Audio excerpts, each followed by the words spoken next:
Hi guys, my name's Heather. I'm a hygienist here at GuruNanda, and today we're going to be talking about dry mouth. Dry mouth is something that so many of my patients suffer with, so I thought I'd talk about my favorite remedy to help with dry mouth in case you are struggling with it too. Dry mouth is not fun. It's uncomfortable, it can cause cavities, it causes bad breath. So as hygienists, we like to do anything that we can to help prevent dry mouth for our patients. So there's a bunch of different remedies that we can do. You can do a rinse, you can do a gel, but one of my favorite things to recommend is oil pulling. So not only does the oil instantly hydrate the mucosa, your gums in your mouth, it actually over time can help stimulate your saliva glands. So you'll get more saliva at the longer and more consistent you stay with oil pulling.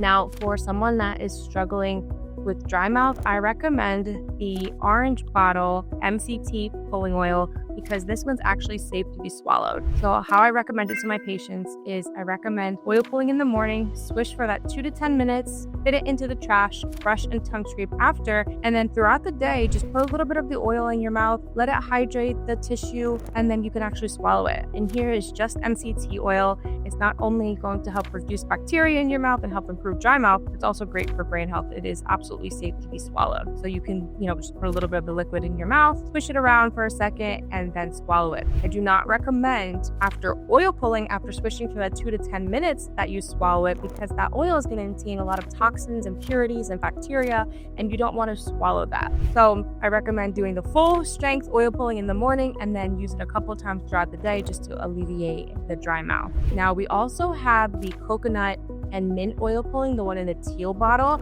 That one has other essential oils that can further help stimulate saliva production like cardamom and fennel. That one's not safe to be swallowed, so that's why I tend to recommend the MCT oil, just the pure MCT, but that one's also a great option too. So that is my favorite remedy for dry mouth. If you guys have any questions, let me know down below, and then I'll catch you guys in the next video. Bye.